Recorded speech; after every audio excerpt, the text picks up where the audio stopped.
Shalom à tous et à toutes, bienvenue à Éclairage. Vous le savez, depuis la semaine dernière, nous avons entamé ce thème en rapport avec notre foi chrétienne, notre vie chrétienne. Il s'agit de la grâce. Aujourd'hui encore, nous avons avec nous notre invité, le pasteur Jean Bosco Kindomba, qui est toujours dans ce studio avec qui nous allons encore continuer d'être éclairés à travers ces explications. Shalom, pasteur. Shalom, bien-aimé. Ça se passe bien le séjour à Abidjan? Très bien, très bien. Je suis émerveilleux. D'abord, ici à LMTV, le cadre, le personnel et l'accueil. Je suis très ravi et que Dieu bénisse. Amen. Merci, pasteur. Ça fait partie de la grâce, tout ça, non? Oui, c'est une faveur parce que si je regarde sur les rétroviseurs de la vie, c'est que j'étais, je ne pouvais pas y penser être là. Aujourd'hui, si je suis là, je vais partout dans le monde. Je peux que comprendre que je suis victime de la grâce de Dieu. Donc, si quelqu'un se fâche contre moi, ou parle mal, qui parle pas mal contre moi, qui parle mal de la grâce, qui se fâche contre la grâce. Je suis que le fruit de la grâce. Amen. Ouais. Alors, quand un chrétien dit, par exemple, que je suis le fruit de la grâce, ça veut dire qu'on accepte le Seigneur Jésus comme son Seigneur et son Sauveur personnel. À partir de cet instant, on peut prétendre être le fruit de la grâce. Oui, mais ça va beaucoup plus loin. Ça veut vraiment dire qu'il n'y a rien de moi. Tout de lui et de lui seul. Ce n'est pas mes prières, ce n'est pas mes jeûnes, ce n'est pas ma sanctification, ce n'est pas mes disciplines, c'est lui et c'est lui seul. La Bible dit, car Dieu a tant aimé le monde. Donc celui qui a pris l'initiative, nous n'avons pas prié, nous ne l'avons pas sollicité, c'est lui qui a pris l'initiative. Car Dieu attend, j'aime bien le temps, parce que c'est l'intensité à aimer le monde.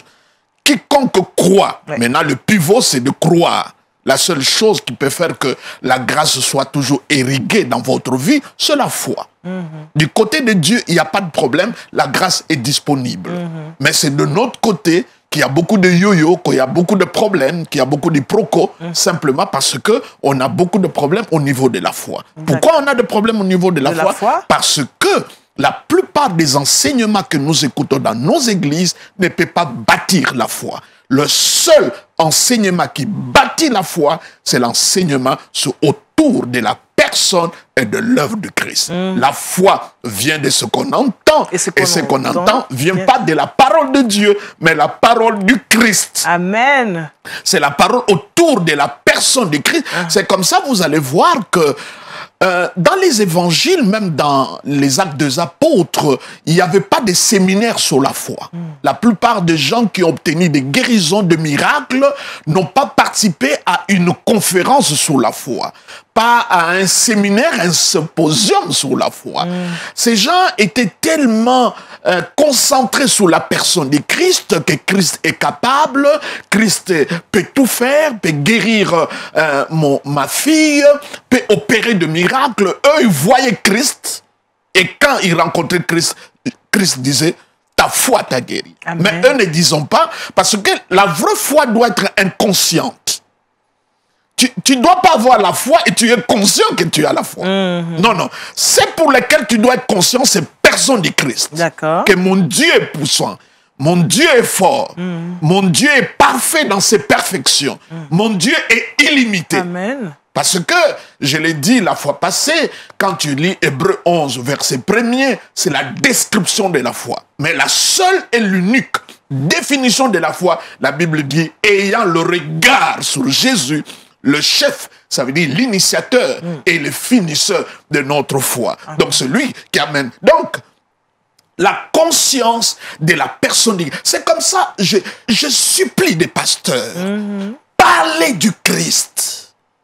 Parlez du Christ. Le christianisme n'est pas centré sur l'homme. Ça, c'est la religion. Mais la Bible prend en compte l'homme et tout l'homme. Mais c'est Christ. Je vais vous parler. Un jour, Jésus se trouve quelque part. Et là, une dame fait éruption avec un vase plein de parfums. De grand prix. Vase d'albâtre. De grand prix. Et la femme n'enlève pas seulement le bouchon, elle casse la bouteille. Ça veut dire, je n'ai rien à récupérer. Et elle reprend le parfum aux pieds de Jésus. Judas Iscariote qui était là, qui dit, mais pourquoi pas vendre ce parfum et donner ça aux pauvres? Parce que pour lui, Jésus-Christ ne méritait pas ces prix-là. Et vous allez le voir dans son attitude, lorsqu'il a l'occasion d'aller vendre Jésus, il a vendu moins cher, 30 deniers, parce que ça commençait depuis très longtemps. Pour lui, Jésus-Christ n'a pas de valeur. Et c'est la plupart des prédicateurs. Beaucoup de gens me disent, ah pasteur, toi tu n'aimes pas parler de diable, de démons, tu ne prends pas les combats spirituels au sérieux, de démons au sérieux. Je dis, c'est vous qui ne prenez pas Jésus-Christ au sérieux. Moi, je prends Jésus-Christ au sérieux. Je prends la croix au sérieux. Amen. Je prends la résurrection au sérieux. Amen. Je prends l'incarnation au sérieux. Amen. Je prends, n'est-ce pas, le fait qu'il est assis à la droite du Père au sérieux. Je prends ça tellement au sérieux que tout pâlisse devant mes yeux. Le diable, le démon, le péché, la malédiction, ça pâlisse quand je vois la personne du Christ. Et là, Jésus-Christ dit quelque chose, madame, qui est très important. Il dit, laisse-le faire. Ce qu'il a fait est bon pour moi. Et vous savez ce qu'il ajoute? Partout la bonne nouvelle sera prêchée, on parlera de cette femme. Ça veut dire quoi? C'est pas partout on va prêcher, on va parler de Marie. On va parler de l'acte. Quel est l'acte? Le parfum, d'abord, au pied de Jésus, et que ceux qui sont dans l'entour puissent inhaler l'odeur. Mais maintenant, l'Église a changé. Nous jetons le parfum au pied du peuple et que Christ puisse inhaler l'odeur. Le message sont centrés sur l'homme. Alors que la parole de Dieu nous dit, je crois, dans le livre de 2 Corinthiens, que nous sommes le parfum, la bonne odeur de Christ. Oui, nous le sommes par imputation. D'accord. Le vrai parfum, c'est comme ça. Nous allons arriver à cela. Je ne suis pas contre les œuvres, je ne suis pas contre la sanctification, je ne suis pas contre la prière, je ne suis pas contre le jeûne. Mais simplement, la motivation a changé. Je ne prie pas pour obtenir. Je ne jeûne pas pour obtenir. Non, Christ a déjà tout fait. Accompli. Et moi, ce que je fais n'est pas la racine, mais c'est le fruit. Mon obéissance n'est pas, n'est-ce pas, la racine. Ce n'est pas la racine sur laquelle Dieu me bénit. La Bible dit, Dieu nous a bénis de toutes sortes de bénédictions dans le lieu céleste en Jésus. Amen. C'est en lui. Donc, c'est l'obéissance du Christ qui est la racine. Mon obéissance, ce n'est que la réponse, la réaction sur le fruit. Amen. Donc, quand nous disons grâce, ça veut dire rien de l'homme, tout de Dieu.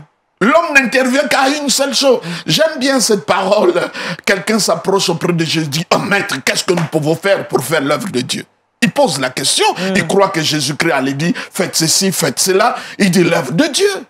Alors, il attendait la réponse. Il dit, l'œuvre de Dieu, ce que vous croyez à celui que Dieu a envoyé. Amen. Il ne dit pas aller à gauche, il ne dit pas aller à la droite, il ne dit pas gêner, il ne dit pas prier. Il dit l'œuvre de Dieu, ce que vous croyez. Donc, ça veut dire qu'il y a une étroite relation entre la foi et la grâce. Mais la foi ne peut qu'obtenir ce que la grâce a rendu disponible. D'accord. J'ai dit, nous sommes sauvés par la grâce. Cela veut dire la source, le titre le dit, la grâce de Dieu, source du salut. Non, mais pour l'obtenir, le pipeline par lequel la grâce arrive à nous, c'est la foi. Amen. Et la foi à la personne et à l'œuvre de Jésus-Christ. Et là, il dit, pour faire l'œuvre de Dieu, mais ce que vous croyez. C'est comme ça, le christianisme, c'est d'abord une croyance avant que ça soit un comportement. Quand Jésus-Christ rencontre la femme samaritaine, la femme samaritaine est religieuse. Elle connaît même là qu'il faut prier. Elle est héritière, n'est-ce pas, de Jacob et beaucoup d'autres choses. Mais le problème de cette femme, c'était quoi? Jésus a aligné sa foi à la personne de ce qu'il était. Et ça a changé. Ça veut dire, si tu veux que quelqu'un change rapidement, ce n'est pas le comportement qu'il faut changer. Oui. Ça sera que le maquillage, ça sera que du vernis, ça sera que du placebo. Mais la chose qu'il faut changer, c'est la foi. Quand la croyance change, le comportement change. Tout ce que nous faisons est tributaire de nos croyances. Amen. Parfois inconscient comme inconscient. Malheureusement, aujourd'hui, encore, l'Église ne bâtit pas les croyances, bâtit les comportements. En tout cas, il y a des écoles où on enseigne le développement personnel, comment parler, comment paraître, comment être. Mais l'Église n'est pas faite pour ça. l'Église, et c'est ça que nous devons comprendre, si l'ancienne alliance était basée sur la loi de Moïse, la nouvelle alliance est basée sur la grâce. Tu enlèves la grâce, la nouvelle alliance n'existe plus, tout tombe. D'accord. Alors, comment l'Église, justement, doit présenter la grâce aujourd'hui? Parce que quand on Mais la personne de Christ, je reviens toujours, madame. Comment présenter, justement, cette personne? Est-ce qu'elle n'est pas suffisamment présentée dans les prêches du dimanche? Allez voir, le nom de Jésus est utilisé pour clôturer la prière. On vous parle de démons, on vous parle de liens, on vous parle de vos manquements, on vous parle de vos difficultés. Le parfait est jeté au pied du peuple. Le message est orienté pour répondre aux besoins du peuple, pour qu'il fouille pas pour ces... Mais non, le message, c'est Christ et Christ seul. Qu'est-ce que Paul dit à Galate? Il dit Galate, qui vous a ensorcelé? Qui vous a envoûté, vous, les Galates? Vous à qui Christ a été peint comme un tableau. Pour qu'on peigne un tableau, ça veut dire quoi? C'est beaucoup de pinceaux. Donc, chaque jour, il faut que le pasteur vienne comme un artiste avec ses pinceaux. Alléluia. Jésus, amour, Jésus. Et il dit, vous à qui Christ a été dépeint. Mais comment maintenant vous quittez? Il parle d'un autre évangile. J'écoute même des prédicateurs. Aujourd'hui, il y a des gens qui prêchent un autre évangile. Entre-temps, en disant ça, lui-même prêche un autre évangile. Parce que c'est l'évangile basé sur l'homme. L'homme.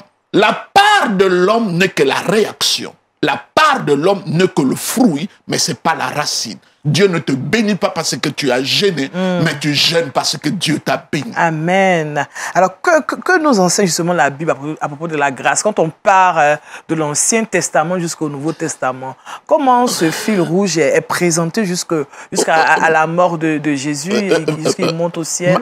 Madame, j'aimerais bien compartimenter la Bible. Quand nous parlons de l'Ancienne Alliance, ce n'est pas l'Ancien Testament. L'Ancien Testament, ce n'est pas l'Ancienne Alliance. D'accord. L'Ancienne Alliance commence à partir du mont de Sinaï. Mais avant, n'est-ce pas, le mont de Sinaï, c'est pas l'Ancienne Alliance, c'est l'Ancien Testament. Donc, Abraham n'est pas dans l'Ancienne Alliance, mais il est dans l'Ancien Testament. C'est comme ça que vous verrez que Jésus-Christ, quand il est venu accomplir les promesses qui ont été données à Abraham. Ça veut dire, en d'autres termes, nous allons dire que la nouvelle alliance est plus ancienne que l'ancienne parce qu'elle a été promise à Abraham et Christ l'a accomplie. L'ancienne alliance, c'est à partir, n'est-ce pas, de mont de Sinaï jusqu'à la résurrection du Christ. Amen. Donc là, nous sommes dans l'ancienne alliance. Et comment la grâce se manifeste à ces temps-là? La grâce avant se manifestait, comme je l'ai dit, sélective. Dieu choisissait les gens selon son bon vouloir, à qui, n'est-ce pas, il accordait ses faveurs et ses grâces. Mais maintenant, comme je l'ai dit, que la grâce est rendue disponible à tout le monde, pour quiconque croit. Quiconque là, c'est les nationalités, le race, la taille, la culture. Quiconque, nous sommes là tous, là-dedans. Mais le pivot, le centre de gravité, l'épicentre, c'est croire. Quiconque croit est sauvé. C'est comme ça que tout doit tourner autour de la croyance et de la foi. Donc, c'est comme ça la Bible. Et particulièrement quand vous prenez les épîtres de Paul, les épîtres pauliniennes, vous allez voir que la grâce est mise en exergue, la grâce est mise en vedette, n'est-ce pas? C'est comme ça que je dis que Paul, dans tous ses épîtres, commence par la grâce et aussi dans ses doxologies, ses salutations finales, ses bénédictions, il clôture avec la grâce. Il n'y a pas une épître où Paul n'a pas clôturé par autre chose. Quand vous regardez la clôture, n'est-ce pas, des Malachie, il dit Dieu punira et tout cela, mais quand vous regardez la clôture, n'est-ce pas, de l'Apocalypse, il dit que la grâce vous soit accordée. Tu vois, même le dernier verset de la Bible, ce n'est que l'hommage à la grâce. Mais il y a un verset qui, j'aimerais bien, si vous permettez, que je pourrais lire dans Romains chapitre 5, un verset 17. Prenons le verset 15. Il dit, mais il n'en est pas de don gratuit comme de l'offense, car si par l'offense d'un seul, quand Adam a péché, je n'étais pas avec lui. C'est l'offense d'un seul. C'est une question de représentation. OK? Sur l'offense d'un seul, il en est beaucoup qui sont morts. À plus forte raison, la grâce de Dieu est le don de la grâce. Si par l'offense d'un seul, beaucoup sont morts, il dit maintenant par comparaison. À plus forte raison, Et il compare quoi? À plus forte raison, la grâce de Dieu et le don de la grâce venant d'un seul homme. D'un seul homme. Jésus-Christ. Ont-ils été abondamment répandus sur beaucoup? Verset 16. Il n'en est pas du don comme de ce qui est arrivé à un seul qui a péché. Car c'est après une seule offense que le jugement est devenu condamnation. Tandis que le don gratuit devient justification après plusieurs offenses. Mais maintenant, le verset 17 dit, si par l'offense d'un seul, la mort a régné par lui seul. Par lui seul. Donc, c'est une question de représentation. Nous acceptons facilement que nous sommes héritiers de péché d'Adam, la malédiction et tout cela. Mais quand il s'agit maintenant de parler de bénéfices que nous avons de la personne du Christ, quand on arrive en Christ, c'est là où nous devenons dubitatifs. C'est là où nous nous posons la question. Mais qu'est-ce que justifie justement cette manière de voir? Le verset répond très bien. Oui. Il dit, si par l'offense d'un seul, la mort a régné par lui seul. Par lui c'est seul. clair. Ouais. Et quand vous écoutez le prédicateur, vous entendez ça. À cause du péché, regarde ce qui est arrivé. On croit à ça et c'est vrai. Mais la Bible dit, à plus forte raison, ceux qui reçoivent l'abondance de la grâce. Amen. Ouais. À plus forte raison, ceux qui reçoivent l'abondance de la grâce. Nous croyons facilement à ce que le premier Adam a fait et ses conséquences, mais nous avons de la peine à croire à ce que le dernier Adam a fait. Et c'est là la confusion. Vous croyez qu'à cause d'Adam, la malédiction, le péché, toutes ces choses-là... Est-ce que ce n'est pas parce que, pasteur, même si nous croyons à ce que le dernier Adam a fait, est-ce pas parce que nous, malgré cela, malgré le fait que nous soyons chrétiens, que nous ayons accepté de marcher avec Christ, de faire la volonté de Jésus, nous vivons encore des situations... Vous dites malgré? En fait, je me dis, on vit des situations, des situations enfin, il y a des influences encore qui agissent dans nos vies. On sent que la malédiction... Mais quel est le nom de cette émission? Règne toujours. Éclairage. Éclairage. Les domaines dans lesquels vous n'avez pas de victoire, vous n'avez pas assez de lumière. Regardez une maison dans laquelle il n'y a pas de lumière. Les cafards sont là, les rats sont là. Oui. Mais dès que tu allumes, où est-ce qu'ils vont? Ils retournent Ils retournent dans les ténèbres. C'est ça. Soyez éclairés. Amen. Ayez suffisamment de lumière. La question de l'homme, c'est l'ignorance. C'est ça. C'est pas autre chose. Alors que la Bible nous dit, par faute d'ignorance, mais voilà, le peuple périt. Le domaine dans lequel vous n'avez pas de victoire, c'est le domaine dans lequel vous n'avez pas assez de lumière. C'est comme ça, vous verrez que dans l'église de Corinthe, lorsqu'ils vivaient dans le péché, Paul n'est pas venu dire, vous êtes des pécheurs, vous êtes possédés. Non. Il dit, ne savez-vous pas? Donc, le problème, c'est l'éclairage. Vous n'avez pas assez de lumière que vous êtes le temple de Dieu. Amen. Pourquoi vous avez commis l'adultère? Parce que vous avez ignoré que vous êtes le temple de Dieu. Ne savez-vous pas que vous jugerez les anges? Donc cette émission, vraiment, je voulais dire la meilleure. C'est la lumière. La lumière, oui, pour éclairer la lanterne. Moi, la bonne prédication, c'est pas question des émotions. Non. C'est pas parce qu'il y a des belles phrases. C'est pas parce que théologiquement c'est châtié. Oui. Pour moi, la belle prédication, c'est ce qui apporte la lumière. Waouh! La lumière vient. Waouh! Oh! Quand la lumière vient, tous les domaines dans lesquels tu es éclairé. Aujourd'hui, nous sommes dans le siècle de la lumière. Nous dominons la lune, les étoiles. Oui. Entre-temps, il y a des siècles passés. Les gens vivaient vraiment dans le ténèbre. Dans le ténèbre. Oui, il n'y avait pas assez de lumière. Donc, là où tu as la lumière, tu as la victoire. D'accord. Donc, si vous posez cette question, je reviens sur ce que Pierre dit. La grâce et la paix vous soient multipliées. La grâce, ça veut dire faveur. Paix, ça veut dire rien ne manque, rien ne brisé. Shalom, multiplié. Si tu veux que la grâce se multiplie et que la shalom se multiplie dans votre vie, il n'y a pas de voie. Il dit par la connaissance de Christ. Amen. Donc, quand je lis ma Bible, que je ne vois pas Christ, je n'ai pas lu la Bible. Regardez un jour, c'est Jésus-Christ qui ressuscite. Et après la résurrection, il y a 2 disciples anonymes qui au lieu de rester à Jérusalem, qui va à Emmaüs. Et schéma faisant, qui commence à parler, à vociférer, à se plaindre. Oh, il nous a laissé, il est parti, mais qu'est-ce qu'on fait, qu'est-ce qu'on devient? Puissant, c'est là. Et j'aime bien le Seigneur ressuscité, mais il s'occupe de 2 disciples anonymes. C'était pas Pierre, c'était pas Jacques. Oui. Il est tellement bon qu'il s'occupe de ça. Il n'avait pas assez de temps, mais il a tout le temps pour même ses disciples anonymes. Amen. Et par amour, n'est-ce pas, il est acheminé avec eux. Et madame, c'est extraordinaire. Il leur pose la question, mais de quoi? Pourquoi vos visages sont si tristes? Il dit, ah, tu es le seul qui n'est pas au courant. Donc, il parle de la manière journalistique. Tu n'es pas au courant de ce qui se passe. Tu n'as pas l'information. Tu n'as pas l'information. C'est Jésus, c'est d'homme puissant en acte. On l'a arrêté. C'est comme nous reconnaissons. Hein, on l'a arrêté. Voilà maintenant 3 jours. Il parle. Nous avons cru que c'est lui qui va nous sauver. Il commence à parler. Et Jésus, à un moment, il ne pouvait plus se tenir. Oui. La Bible dit, il les regarde, il dit, homme, lent à croire. Donc, il lève les 2 problèmes de l'homme. La lenteur de croire et il dit sans intelligence. Donc, qui ne sont pas éclairés. Donc, toute la vie chrétienne, parle-moi de tout ce que vous voulez. Ça tourne qu'autour, c'est des 2 problèmes. Manque d'intelligence, de lumière, d'éclairage et un problème de croyance et de foi. Alors, qu'est-ce que Jésus fait? Pour maintenant arriver à faire un recyclage rapide à ces pauvres disciples. Pour ne pas qu'ils restent perdus. Regardez, madame. La Bible dit, Jésus leur parla. C'est une distance de 10 km. Oui. De là où ils étaient jusqu'à Emmaüs. 10 km. À pied.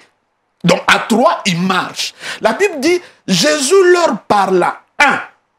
À partir de la loi. 2. À partir des psaumes. 3. À partir, n'est-ce pas, des prophètes. Et qu'est-ce que la Bible dit? De lui, de ce qui le concerne. Donc, dans le recyclage de Jésus, il ne parle pas des démons, il ne parle pas des liens, il leur parle de lui-même. Je vous pose la question. Si Jésus-Christ lui-même se prêche lui-même, qu'est-ce que Jean Bosco a prêché? Il a prêché Jésus. C'est Christ. Pourquoi ça vous dérange? Un pasteur m'a dit, mais si tu continues comme ça, tu ne seras pas invité. Après, il dit, ah bon, qu'est-ce que tu veux dire? Il a compris qu'il a dit des bêtises. Oui. Prêcher Christ. Prêcher Christ, c'est la solution. Tout ce qu'on a besoin, ça se trouve en... J'aime beaucoup, au temps de Joseph et Pharaon, quand il y avait crise en Égypte, et chaque fois, quelqu'un allait se prendre chez Pharaon, Pharaon disait, va à Joseph. Non, non, non, je n'ai pas la note, va à Joseph. Et quand tu prends Joseph, c'est le type du Christ. Aimé par son père, Jésus est le bien-aimé de son père, haï par ses frères. Jésus-Christ a été haï par ses propres frères, jeté dans la fosse. Jésus-Christ a été enseveli. Joseph a épousé une étrangère. Jésus-Christ a épousé son épouse, c'est le païen étranger. Donc, c'est le type du Christ. Joseph est assis à la droite de Pharaon. Jésus-Christ est assis à la droite du Père. Donc, il dit, va à Joseph. Et aujourd'hui, pasteur, il n'y a pas du travail. Va à Jésus. Pasteur, je sens comme je suis envoûté. Va à Jésus. Amen. Pasteur, mon mariage est en ballon. Va à Jésus. C'est lui et c'est lui seul. Amen. Mais pourquoi ça doit nous déranger? C'est comme ça, la Bible ne parle pas d'anti-Dieu, il parle d'anti-Christ. Le problème, ce n'est pas Dieu, c'est Christ. C'est Christ. Alors, pourquoi on ne va pas à Jésus, on ne va pas forcément aux hommes? C'est la religion, c'est l'héritage de nos parents, c'est la religion, c'est une mauvaise lecture de la Bible, c'est une mauvaise division de la Bible, nous avons hérité ça, et voilà. Mais quand j'ai commencé à prêcher ces choses, j'ai perdu une grande partie de mon église, et là même, je vous dis la vérité, je suis de moins en moins invité. Mais cela ne me dérange pas. Après 40 ans de ministère, c'est pas je cherche à les prêcher à gauche, à droite. Dieu m'a dit, il faut me faire retourner à l'église. C'est la mission que j'ai. Quand les serpents mordaient les gens dans le désert, on ne disait pas qu'il faut chasser le serpent. Non, non, regardez. À Christ. À Christ. Oui. C'est comme ça que Moïse va faire le serpent des reins. Et toute personne qui regardait ce serpent était guérie. Oui. Mais oui. Nous devons changer maintenant de regard.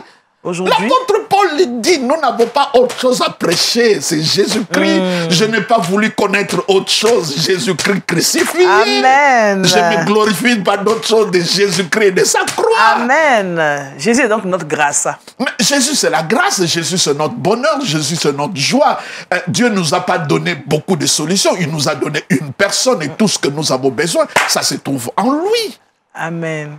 Arrêtez d'avoir un pied dans le mont de Sinaï et à Golgotha. L'église marche les jambes écartées. Alors que nous devons avoir les deux pieds joints à Golgotha. À Golgotha. Là où la grâce nous a été donnée.